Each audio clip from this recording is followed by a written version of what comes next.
exhausted. My very favorite, juicy.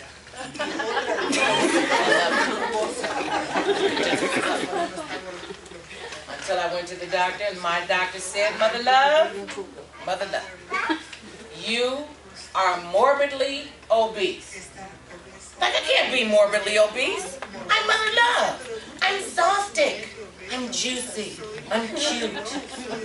We never have a problem finding a man. Men like a big girl. Big girl gonna feed him.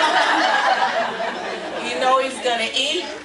You know you get to get a big girl, she'll throw an arm over you. In the summertime, shade you. In the wintertime, get up under one of them cushions and just drop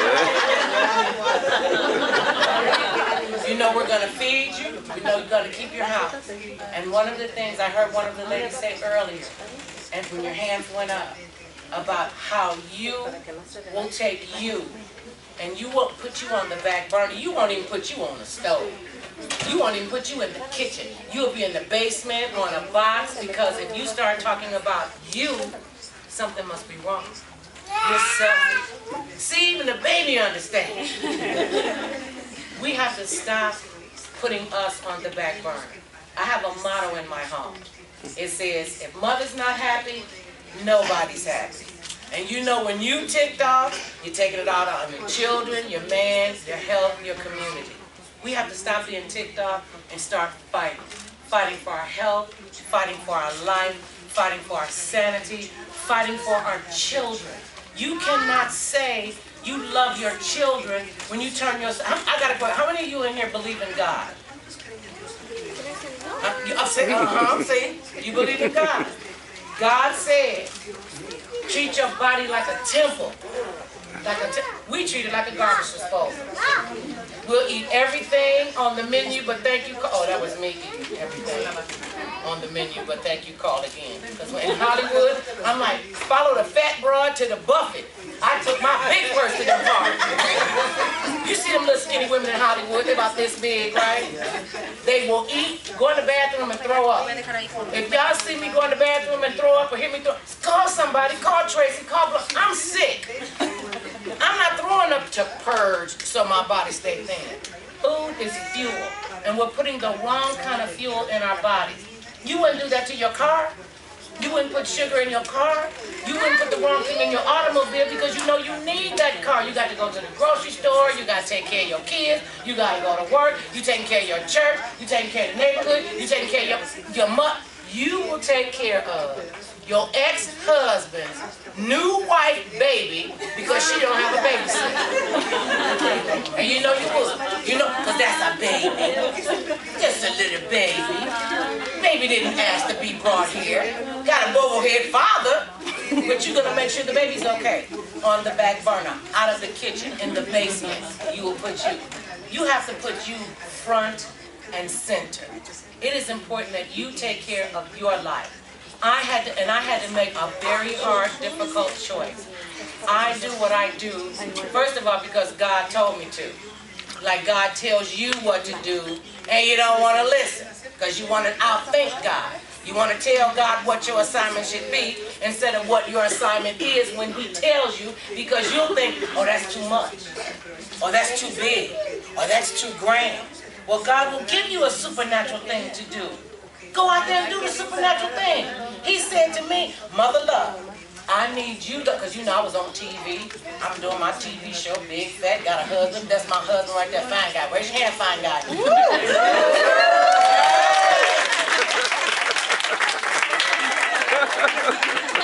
38 years we celebrate in a week together.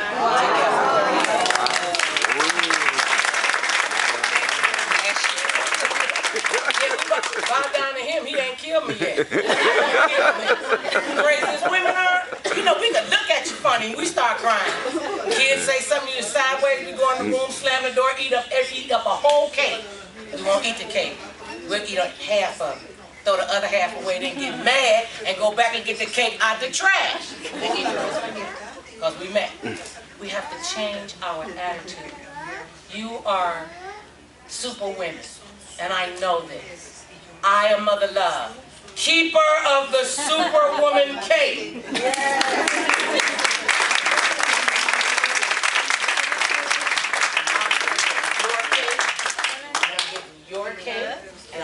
your cake, and I'm getting your cake, and I'm getting everybody back there. I'm getting all of your cakes. I'm taking them off.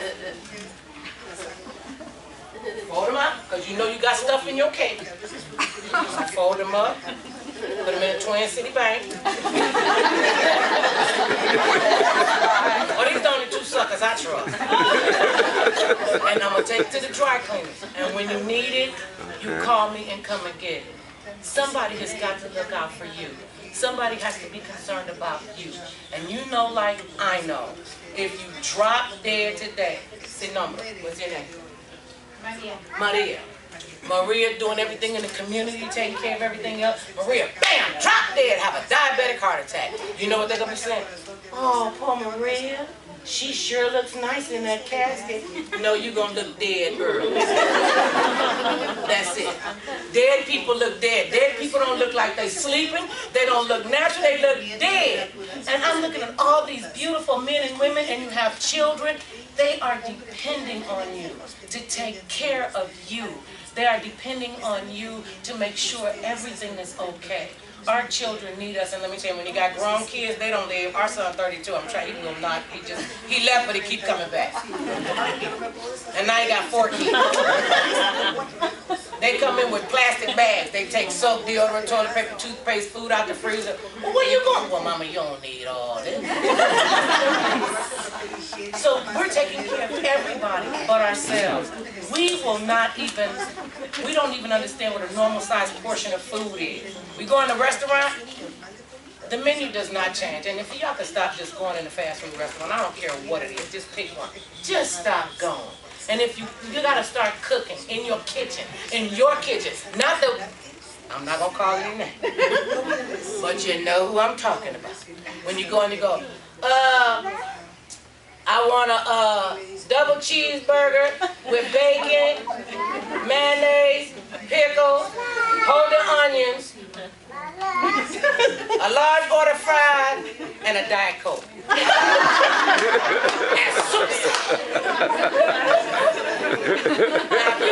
supersize a meal. What makes you think you're not going to have a supersized behind?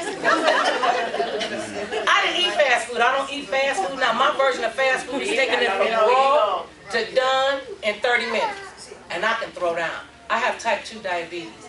I watch that. How many people, by show of hands, has or know somebody that has diabetes? We have to stop this. We have to take control. Because if we don't, then this baby and all these other babies, the statistics say in the year 2000, babies born in the year 2000, 1 in 3 will have type 2 diabetes in their lifetime. 1 in 3. That means 1, 2, 3, your baby, 1, 2, 3, your baby, 1, 2, 3, your baby. That's unacceptable. That is absolutely unacceptable. This disease is too expensive. How many of you can afford $100 test strips a month? And insulin? And lower limb amputation? And being on dialysis?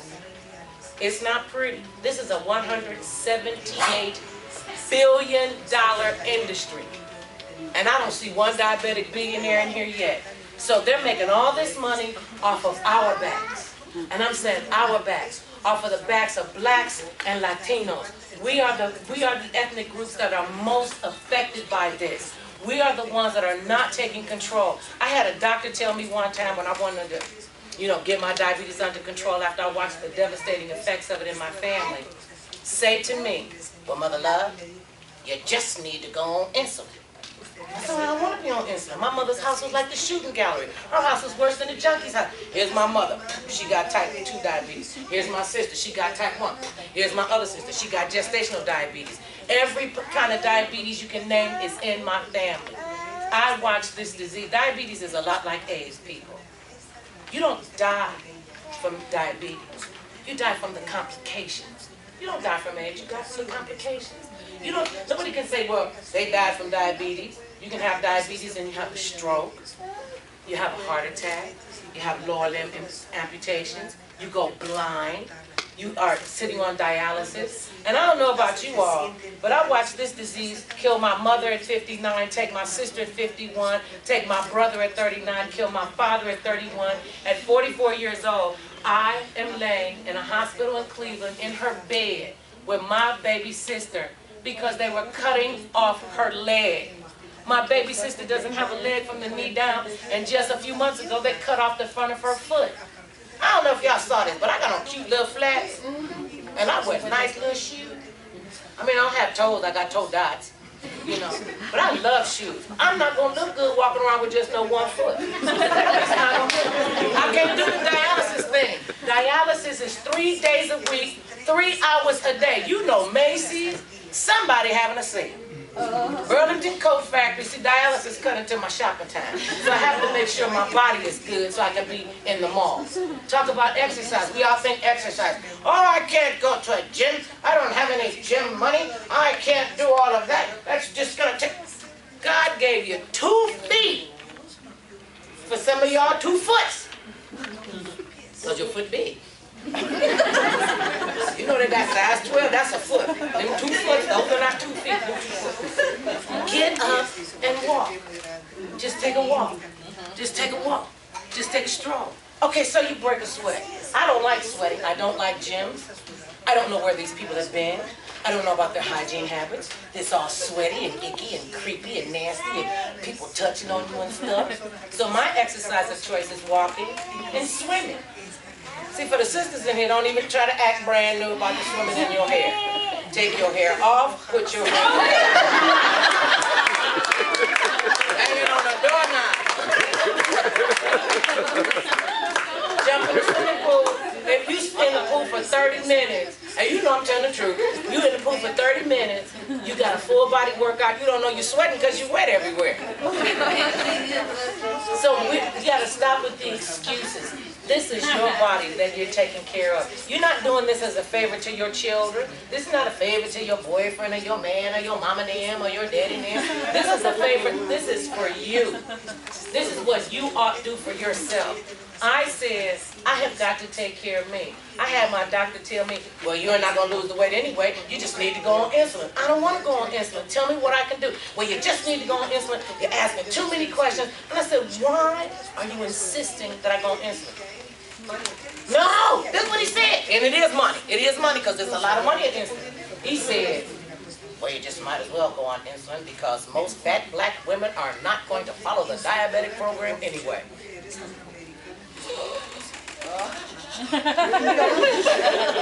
You know how when people say, especially men, say stuff to you real stupid, and you know it's real stupid, and you know you either gonna rip their head off, you're gonna go to jail, or you just stand there and ask God, put the blood on me.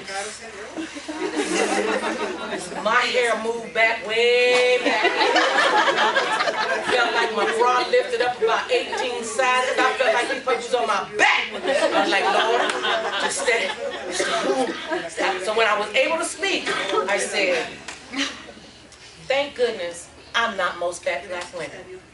And I went over, and the physicians are a lot like the police in the military. We're not out you, we got your back. I called my primary care physician on the phone, and I said, Joe, I figured $245 a pop an hour for a doctor visit. You get to be Joe. You ain't doctor nobody. Joe, Dorothea, and because it's important that you establish a relationship with your physician. I don't care if you're on assistance. When I was a welfare recipient, my doctor knew who I was coming in the door because he and she said, if you're concerned about your health, I'll be concerned about your health. You can't walk in the doctor's office and go, how you doing? Maria? I'm fine. What you came here for? Nothing. Well, what you wasting the doctor's time for? Now you know you got a headache, your foot been going on, you can't pee good, you don't know what's going on, you're throwing up, you're eating, you're mad at everybody, you're biting nails. Am I going too fast? She's rolling with her sister. I'm gonna recognize her. Who said we got a language there? I'm taking you with me. Forget Rosetta Stone, we taking you. When you have a relationship with your physician, Even when I lost my medical insurance, my doctors took really good care of me because they knew I was concerned about my health. I couldn't pay for my yearly mammogram one year, couldn't pay for my physical, couldn't pay for my blood work. Because I had established a relationship over the years with my physicians, and don't think you can't barter with the doctor. Can you barter with the doctor? Because when you walk in, I told my doctor, I said, Joe, I know we need to get the blood work for our physical, $600. He said, go to my lab, I'll charge you $180 for you and your husband. Got a full blood. A closed mouth does not get fed. You have not because you ask not. This whole big, I'm so proud, I'm superwoman, I have great breasts, I don't need any help, I can do it all myself, I don't need anybody. You're an idiot. And I'm going to tell you to your face. You're an idiot. If God had thought you could have did it by yourself, you'd have been the only happy person on the planet. You wouldn't need me, you wouldn't need her, you wouldn't need the doctors, you wouldn't need AETNA, you would not need LA Cares, because you can do it yourself. It's just and you can do everything. I cannot do everything. The sign of a good executive, and when you think about it, mothers are executives of their home. You're the CEO of your home. You're the ones that said who comes in, who gets employed, who leaves, who stays, who eats what. Your kids will eat what you eat. And our kids are getting smarter. How many you got kids smarter than you? I can't even turn on I can't turn the computer on. Just when I got to the cell phone, they hit me with the BlackBerry. Just when I learned how to YouTube, then I got a Facebook, then I got a Twitter. Twitter is scary. I can't talk in 140 characters. Most women can't. I don't get that. Twitter must be for men. And I heard a new word for people that Twitter too much. You're a twittian. I heard that. I saw that. I do not have to share the twittian. And we have to stop being idiots with our food. Stop being crazy with our lives. Stop thinking that we are not worth it. If your doctor is not listening to you and understanding, because it's a team. My physician is the team. I'm the quarterback of the team. I'm the owner. I'm the owner of the team. I own the team. We team up a love. Own the team. You be Team Maria. And you get people on your team that are listening to you, that hear you. Because so many, especially male physicians, will hear, and they only got like a few minutes to spend with you. You can't remember like I do. Look, I go in one room and like, okay, I'm in here for... So you think I'm going to remember all the stuff that's wrong with me when I go to the doctor? Take a note. I feel dizzy. My foot is numb. I'm having trouble sleeping. I got lower back problems. Whatever it is that you're going through, write a note, take it with you. Don't be afraid to speak up. And if the doctor does not listen to you, I was telling y'all the story about how I called my physician on the phone in front of the doctor. I called him up. I said, Joe, I can't deal with this guy. Actually, I said, this trick has lost his mind. Did you tell him the trick part? Yes, I did. I said, this trick has lost his mind. He wants me to go on insulin. He's not listening to me. He said, get your medical records and put him on the phone. You know how doctors always look out for each other? I didn't know a physician could use that many foul language, 5 words all in one sentence. He went, what the? That's my stuff. I will give her a medical record. She never called back and get her. I'm sorry. So I get that. I changed my physician. Right now, I have, whom I think on my team, one of the best endocrinologists in the country. She stopped taking my medical coverage. I had to go on as a private patient. I only pay 1/3 of what my visit is. She helps me with my lab work. She helps me with my lab work so I can still continue with care. You have to be the owner of your health. You have to take command. You have to take control. Because when you do it, and like I said, our kids are getting smarter. So when your kids coming in and they're looking at them and say, Mommy, don't eat that. That's not good for your health. Don't dismiss them. Because they're going to grow up. And then they're going to think that you weren't concerned about their health. And then the worst thing a parent can ever do with their children is lose credibility. your children will believe the sun rises and sets on your every word. Your kids don't care how big you are, how small you are. Your kids don't care. All they want you to do is be there and love them. I got pictures in my house of me when I was very large and when I got lost the weight. And they're all over the house. So I asked my grandchildren, who is that? My grandma's name is Awa. You know, we don't call grandma no more. We got names. So I'm Awa. And I said, who is this? And I pointed at a big picture. He said, that's Awa. I said, who the little skinny one? He said, little skinny. I said, well, who is this? And he said, that's Awa. There's no difference. So let them understand the difference between you taking care of your body, you taking care of your health, because when you love you, it's so much easier. You want me to get that? When you love you, it's so much easier for other people to love you. When you're not loving, and don't you think you got stupid kids on the planet? You put bright, intelligent people on the face of the planet. These are going to be our leaders in the future. I don't want these kids having diabetes. I mean, I love AETNA to pieces, but I want to see the day when we don't have, when insurance companies exist for preventive care. Not because we got kidney disease, we got diabetes, we got cancer, we got heart disease. Preventive measures. We can do little things. We can take a plate of food. This is the AETNA. They call this the portion plate. See the size of this plate? Not that big giant sided plate. This is a normal sized plate. You break your plate down into three sections. I always do it like a clock, but it's still the same thing.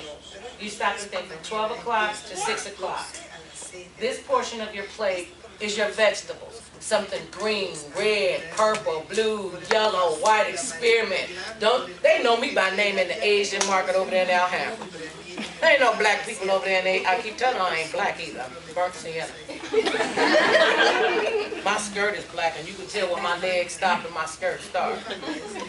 So, from here, from 12 o'clock to 6 o'clock, this is your vegetables.